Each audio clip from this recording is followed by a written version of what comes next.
Diddy refused all deals. Now, the judge may send him away for 15 years. There was a time when Sean Diddy Combs didn't just walk into a room he arrived. Wherever he went, the atmosphere shifted. Whether it was the glowing lights of the Met Gala, a recording studio at 3 a.m., or a yacht anchored off Capri, Diddy commanded attention. Bodyguards moved ahead of him like waves before a ship. Cameras flashed, whispers followed. Power money and music wrapped around him like armor. He wasn't just an artist, he was an empire. But on a quiet morning in September 2024, everything changed. That day, federal agents appeared not at a film set or studio launch, but at a private residence under federal surveillance for weeks. There was no press conference, no early leaks. Just a decisive knock on the door and the reading of federal charges that would redefine his legacy. Sean Combs, the man once known for luxury and relentless ambition, was placed under arrest. No designer sunglasses, no tailored suits, no entourage, just a pair of cold handcuffs and a stack of legal documents with his name on every page. The charges were serious racketeering, conspiracy, sex trafficking, and interstate transportation for illegal sexual activity. Prosecutors alleged that Combs was not merely associated with criminal behavior, but that he orchestrated a complex and long-running network that exploited individuals across state lines. According to the indictment, this wasn't a lapse in judgment. It was a system designed, protected, and operated with intention. News broke within hours. Headlines ran wild. Talk shows, podcasts, and social media exploded with speculation, disbelief, and moral outrage. To some, it was an overdue reckoning. To others, it was a coordinated takedown of a cultural icon. But behind the debates and trending hashtags, one reality remained. Sean Combs was now a federal defendant facing the fight of his life, not on a red carpet but in a courtroom. Immediately, his legal team moved to secure bail. And it wasn't a small ask. Diddy's attorneys proposed multi-million-dollar packages, private security teams, round-the-clock monitoring, and restricted movement. They argued that Combs was no flight risk. His fame, they said, made him the most visible man in the country. Where could he possibly run? But prosecutors weren't convinced. They presented a different picture, one far removed from the image of a cooperative, law-abiding mogul. They alleged that even from within detention, Combs had tried to influence witnesses. Subtle pressure, indirect messages, alleged attempts to tamper with the very process meant to hold him accountable. It was enough for the judge to deny bail not once, but multiple times. The message was clear: power outside the courtroom didn't guarantee privilege within it. With the courtroom battles underway, Combs was transferred to the Metropolitan Detention Center (MDC) in Brooklyn, a name known to anyone familiar with high-profile federal cases. This was not a temporary holding space. This was the same facility where Jeffrey Epstein was held. It had been under scrutiny for years, plagued by reports of negligence, poor conditions, and management failures. For a man accustomed to penthouses, personal chefs, and private jets, MDC was a world apart. From the outside, the building is gray, windowless, almost featureless, a visual rejection of everything Combs had surrounded himself with. Inside, the environment is strict, cold, and methodical. There are no VIP suites, no personal space, no customization. MDC does not accommodate lifestyle. It enforces routine. Upon arrival, Diddy was placed on mental health watch, not necessarily because he was in immediate danger, but because standard protocol for high-profile inmates demanded it. According to former MDC Deputy Warden Dwayne Hendricks, this is a routine assessment step. New inmates undergo full mental and medical evaluations. For someone like Combs, who had just been taken from a life of control into a facility designed to strip all autonomy, emotional shock was a real concern. He spent his first nights under constant surveillance, isolated, surrounded by staff trained to look for any sign of mental distress. Conversations were limited. Privacy was non-existent. Cameras ran day and night. Meals were basic. He had no direct access to his lawyers, no phone privileges, and no contact with the outside world, other than through strict protocols. By the end of the second week, Combs was moved from administrative detention to a lower-risk dormitory unit in the East Building of MDC, an area typically used for non-violent inmates, or those awaiting trial with fewer disciplinary flags. This was not a reward. It was simply the next phase. But even there the restrictions remained heavy. He shared space with roughly 20 other men. There was no individualized comfort. The schedule was the same for everyone: wake up at 5 a.m. meals, at designated times, mandatory head counts, lights out. The shift was jarring. Here was a man who had once flown private jets to Europe on a whim, now standing in line with a plastic tray for a breakfast of instant grits, powdered eggs, and lukewarm milk. For dinner, turkey loaf hot dogs or a scoop of mystery meat labeled Salisbury steak. Nothing came with garnish. Nothing came with a menu. The food wasn't just unremarkable, it was intentionally generic, designed to fuel, not delight. Reports suggest that Combs, like many in his position, turned to commissary snacks, packaged items like ramen noodles, peanut butter, and instant coffee bought with his limited inmate account. There were no gourmet options, no exceptions made. Even his complaints about the food, if any were voiced, were irrelevant within the structure of the Bureau of Prisons. But food was only one layer of the fall. The deeper blow was psychological. The life Diddy had built was one of constant validation, sold-out shows, applause, business deals, media coverage. In jail there was none of that. No one cared about record sales. Status was replaced by uniformity. Every day looked the same. Every voice sounded the same. His power, built over decades, didn't open a single door in MDC. The media, meanwhile, speculated endlessly. Would he flip? Would he settle? Would he speak? His silence, enforced by circumstance, became its own form of narrative. And as his legal team worked through motions filings and pre-trial strategies, Diddy existed in a suspended reality, a space where time passed but nothing truly moved forward. He was locked in stasis, held not just by concrete walls, but by the weight of what was to come.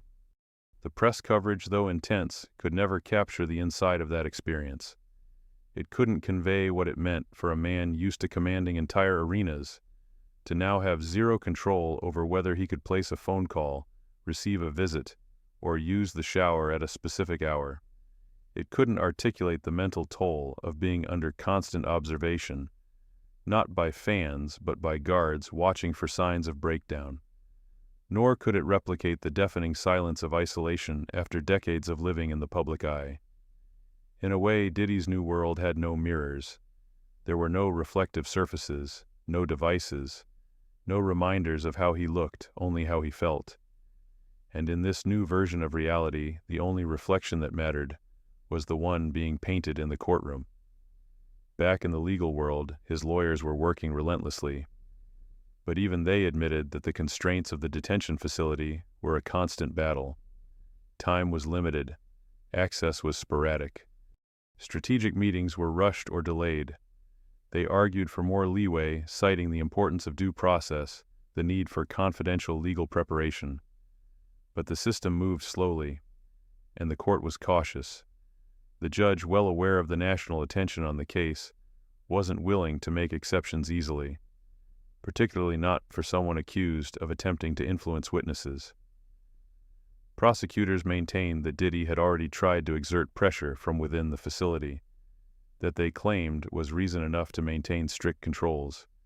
And so the message was clear, both inside and out: for now, Sean Combs would remain in custody.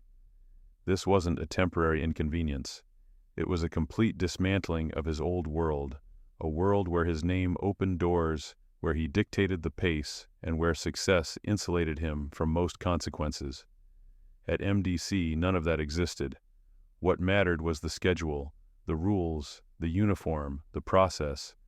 For Diddy, the fall wasn't just legal, it was existential.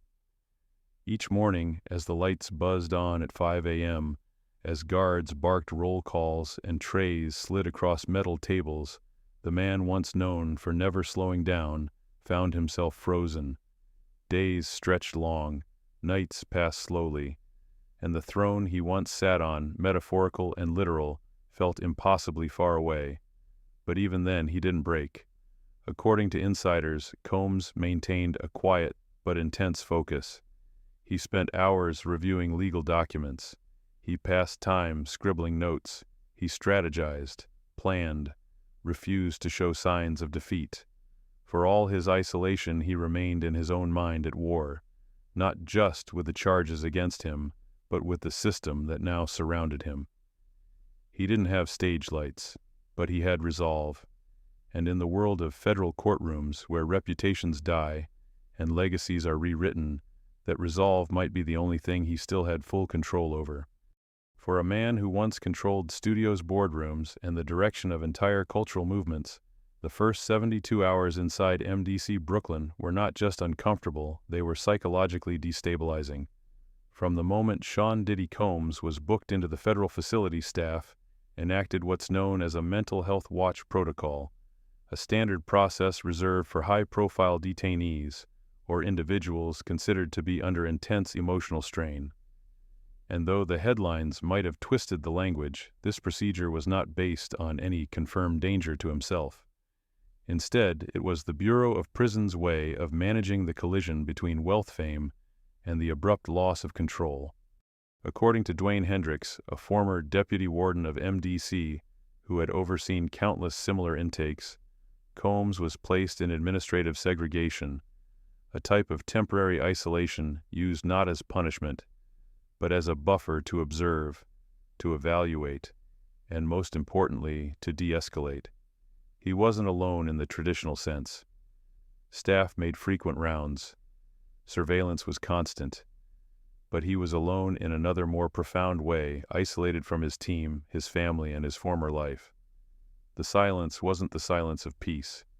It was a silence filled with adjustment confusion and a slow, grinding sense of reality settling in. His room, if it could be called that, was no larger than a standard walk-in closet.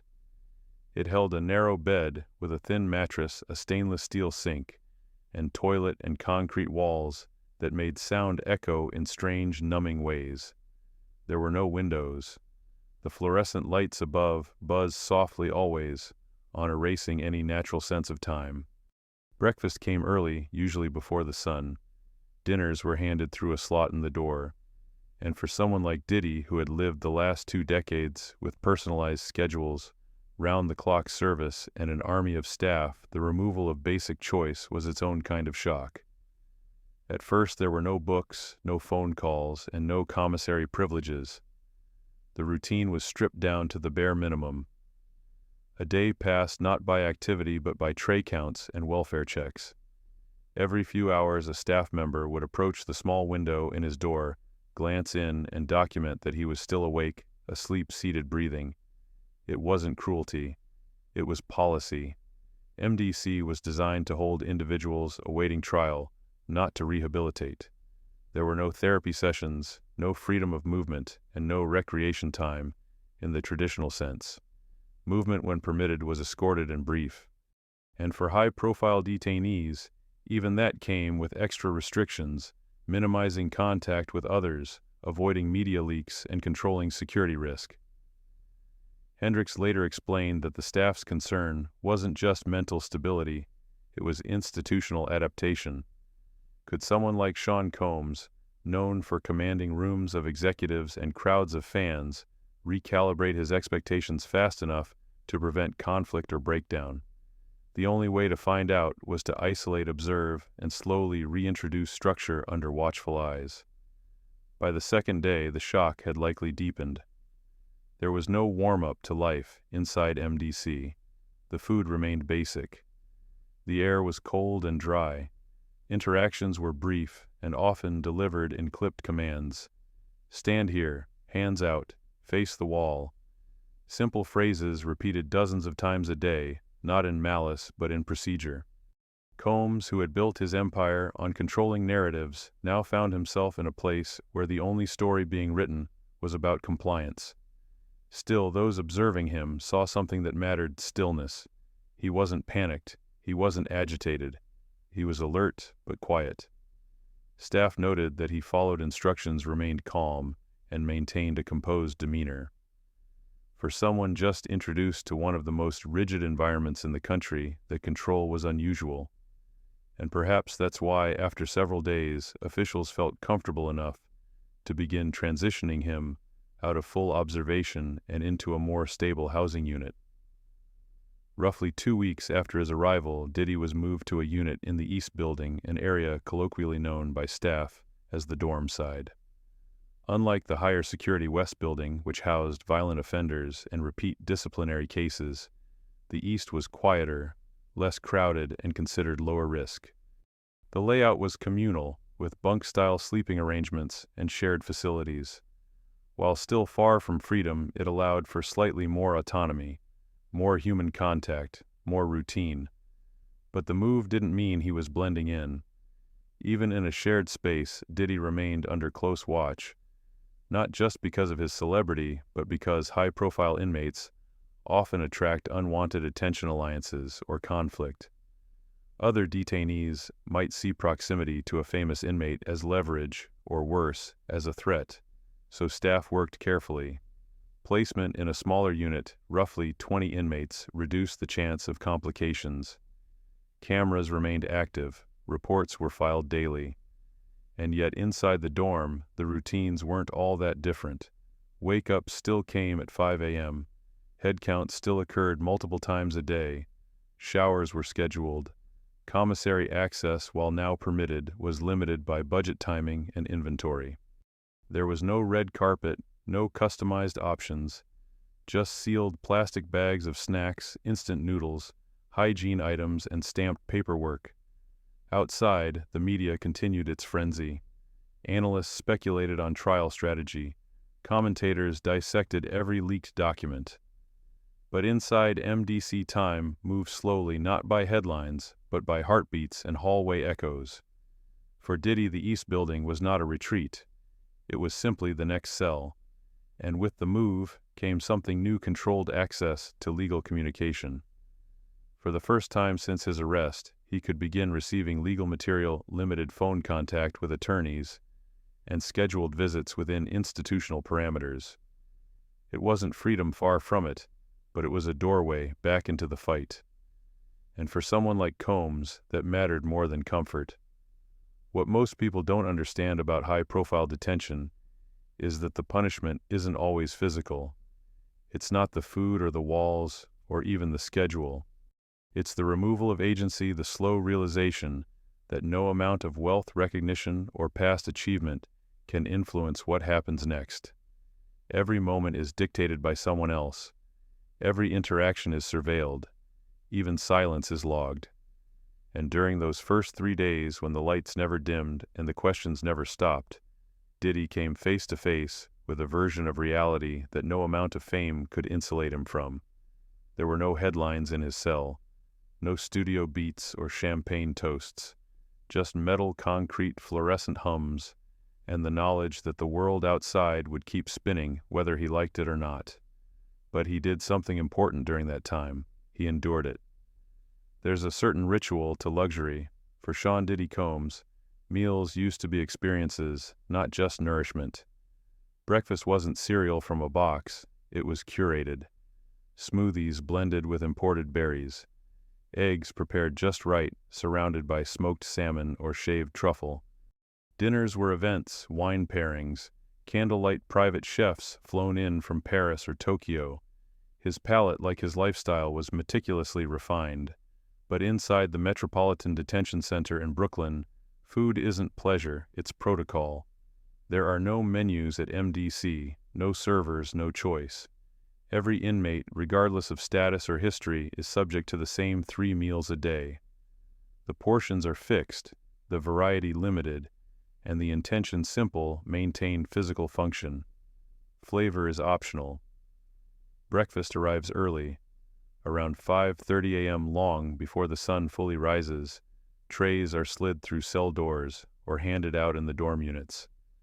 For Diddy, who once started his mornings in hotel suites, overlooking city skylines, the offerings must have felt jarring. Lukewarm milk in a paper carton, a slice of dry wheat bread, sometimes a packet of peanut butter, and if the schedule allowed, a scoop of instant oatmeal. No garnish, no organic label, no silverware, just a spork. At first he didn't eat much. Several detainees in the same wing, speaking later under anonymity, described him as quiet during meal rounds, and rarely finishing what was given. It wasn't a hunger strike, more a form of resistance, or perhaps disbelief. His body, conditioned for high-end protein and complex carbs, now faced processed government rations. But hunger has a way of humbling even the most powerful. By the end of his second week in general population, Combs began participating more fully in the mealtime routines. The novelty of fasting wore off, and his legal team advised him that he needed to keep his strength up. There were hearings to attend, strategy sessions to prepare for. He could not afford to look weak in court either physically or mentally. Still, according to former staff and inmate accounts, Diddy never grew comfortable with the food. He complained quietly but consistently about the grease, the preservatives, the lack of flavor, and the sheer monotony. Dinner, for example, rotated between what the Bureau of Prisons blandly categorized as protein entrees. These included hot dogs made of mixed meats, boiled rather than grilled. Turkey loaf, a dense, pale block served with rehydrated mashed potatoes. Salisbury steak, rubbery and smothered in thick brown gravy that masked everything underneath. Occasionally, a scoop of steamed cabbage or carrots, often overcooked and limp. There were no condiments, no hot sauce, no substitutions. If the food was cold or missing, complaints had to be filed in writing. Response time days, sometimes weeks. And while his legal team was aggressive in defending his rights in court, there was little they could do about the conditions of his meals. Federal inmates do not dine à la carte. Eventually, Combs turned to what many in the facility relied on: the commissary. Every week, inmates at MDC can purchase from a limited menu of packaged goods, using funds in their inmate accounts. The list includes ramen noodles, tuna packets, instant coffee, chips, cookies, and hygiene products. Diddy's account, unsurprisingly, was well-funded. Family and lawyers made sure of that. And within 2 weeks of his placement in the East Building, he began supplementing his diet with commissary items. He created routines: a cup of instant soup after breakfast, peanut butter on saltine crackers before bed, instant coffee in the afternoon, carefully rationed. It wasn't fine dining, but it was control, and in jail, even small choices feel like victories. One staff member remarked off record he wasn't arrogant. He was just used to a different life. When someone goes from caviar to cup noodles, it's a psychological adjustment more than anything. And the adjustment wasn't just about the food, it was about how and when meals were served. MDC runs on a rigid schedule.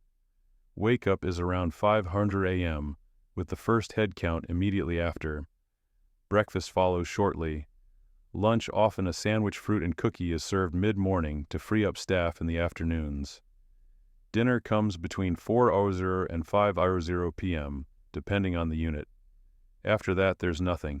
No late snacks, no fridge. If an inmate misses a meal, whether due to court illness or mistake, they go without until the next day. Lights dim at 9:00 p.m., and by then the facility is quiet, not because people are resting, but because there's nothing else to do. Diddy, once known for midnight studio sessions and all-night creative bursts, now lived inside a 24-hour loop he couldn't pause or rewind. And while many outsiders wondered how he was handling it, the truth is he didn't have a choice. Each morning, guards came for roll call. Each afternoon, his lawyers fought to meet with him under time constraints. And each evening he returned to the same bunk in the same unit with the same tray of recycled calories. Food became a metaphor. Once it symbolized power tables at Nobu, private chefs, international tasting menus. Now it represented compliance. Every bite reminded him that he wasn't in control anymore, that his name didn't change the menu, that court rulings carried more weight than record sales. Still, Combs remained composed in public. When he appeared in court, he was clean-focused, and according to multiple courtroom observers, sharp. He whispered notes to his attorneys. He followed proceedings intently. From the outside, it would have been hard to guess that just hours earlier he had eaten instant grits in a steel-paneled room surrounded by 20 other men in jumpsuits. But that's what high-profile incarceration does.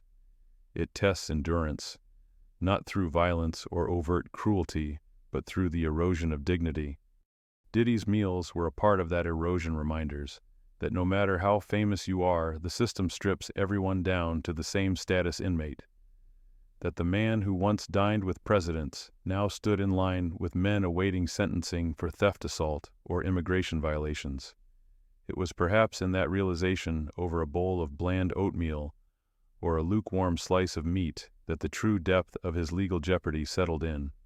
Not because the food was bad, but because it represented how far removed he now was from the world he once ruled. And yet, in that environment, Combs did what many wouldn't expect. He adapted. He learned the rules. He kept a low profile.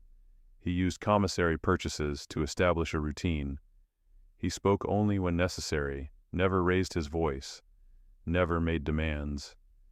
It was, according to sources, a calculated choice to survive, to protect his legal position, and to maintain internal discipline. By the third week, he no longer flinched when trays hit the table. He no longer asked for substitutions. He accepted the food as it was, not because he liked it, but because it no longer shocked him. His body adjusted. His mind followed. And in the strange, stripped-down rhythm of MDC Brooklyn, Sean Combs, once a symbol of excess and extravagance, became something else entirely, a man eating to stay alive, not to be impressed. Time moves differently inside federal custody. It doesn't belong to you, it belongs to the system. For Sean Combs, a man once surrounded by assistants attorneys and instant communication, the shift was more than inconvenient. It was a direct threat to his defense. By week 4 at MDC, Brooklyn Diddy's legal team was sounding alarms. Despite having 300 phone minutes per month, they struggled to contact him. The calls had to be scheduled, approved, monitored. Technical issues cut conversations short. Sometimes lockdowns shut off communication entirely. In a RICO case as complex as his spanning years, states and layers of alleged conspiracy, those interruptions were more than frustrating. They were strategically damaging. Every day, Diddy was transported from MDC to the Manhattan courthouse. The process took hours, early wake-up security checks, traffic delays. Court sessions ran long. By the time he returned to jail, it was too late for meaningful meetings. Visiting hours were over. Guards prioritized evening headcounts. His lawyers had no real window to work with him in private. So they filed motions requesting earlier courthouse access, maybe 7 a.m. meetings before trial. Even that hit walls. The U.S. Marshals were stretched thin. Resources, they argued, didn't allow for special accommodations, even in high-profile cases. The judge acknowledged the challenge, but cited institutional limits. Meanwhile, Diddy's lawyers scrambled. With only fragmented calls and rushed visits, they struggled to plan cross-examinations, respond to filings, or simply talk strategy. In court, Diddy remained composed, whispering notes, staying engaged. But behind that calm was pressure. This wasn't just a legal battle. It was a race against procedural silence. Each missed call, each hour lost to transport or lockdown became a disadvantage the prosecution didn't face. Federal trials are unforgiving. Delay benefits the government. And in this case, delay was built into the walls. His team wasn't just fighting charges, they were fighting for access. And in that fight, minutes weren't just numbers. They were his only voice. Behind the courtroom drama of Diddy's federal trial, a quieter battle is unfolding, one that has nothing to do with guilt or innocence, but with what happens after a verdict is reached. His legal team is already laying the groundwork for an appeal just in case. From day one, Diddy's lawyers began documenting every challenge, missed calls, delayed visits, limited prep time. The goal to argue later that the conditions of his detention undermined his right to a fair defense. While federal policy allows inmates 300 minutes of phone time per month, that doesn't guarantee smooth communication. At MDC, technical issues, lockdowns, and bureaucratic delays meant Diddy's lawyers often couldn't reach him when they needed to. Add in the long daily transports to the Manhattan courthouse and strict visitation cutoffs, and the picture became clear. Their time together was never enough. The legal team pushed for earlier courthouse access or evening meetings, anything to give them more time. But with the U.S. Marshals stretched thin and MDC enforcing rigid rules, the court's hands were tied. The judge acknowledged the problem, but offered little relief. Meanwhile, Diddy stayed focused. In court, he took notes, whispered to his lawyers, and engaged in strategy. He remained calm and composed, a sharp contrast to the restrictions he faced each night back at MDC. Still, key legal decisions were often made with minimal input, forcing his team to act quickly sometimes, without full consultation. These limitations are now part of the official record. If he's convicted, his lawyers plan to argue that he was denied the ability to properly defend himself, not because of negligence, but because of systemic obstacles. It's a common strategy in high-stakes trials: prepare the appeal before the verdict comes. And in a case as complex and high-profile as Diddy's, it may be the best backup plan they have. Justice isn't just about the evidence, it's also about the process. And in this case, that process may be the very thing under attack long after the verdict is read. As the trial nears its end, one truth has become clear: Sean Combs is betting it all. From the beginning, prosecutors offered deals, reduced sentences in exchange for guilty pleas. But Diddy said no, not once, every time. Because accepting a plea would mean forfeiting access to programs like the First Step Act or the Federal Drug Rehabilitation Program, both of which can significantly reduce prison time. Under a plea, he'd be locked in, likely facing a decade or more behind bars with few opportunities to earn his way out. By choosing trial, however, he's taking a high-stakes risk. If found guilty, he could face 10 to 15 years with minimal credit for time served. But if found not guilty, he walks free. To many, that risk sounds extreme, but to Diddy, the math is simple: fight for full freedom or settle for guaranteed prison. He chose the fight. In court, he's remained deeply involved, reading every document, challenging every move, and showing no signs of backing down. Outside the courtroom, the public remains glued to the case with global headlines and constant speculation. Some even whisper about a long-shot scenario, a presidential pardon, should the trial end in conviction and spark enough controversy about fairness or media bias. That possibility is remote but not impossible. And in a case as public and politically sensitive as this one, Diddy knows that the court of opinion matters nearly as much as the court of law. For now, all cards are on the table. The jury will decide. But regardless of the outcome, one thing is certain: Diddy didn't go quietly. He refused to settle. He chose to stand trial, knowing full well what he could lose, because for him, freedom wasn't something to bargain for. It was something to win outright.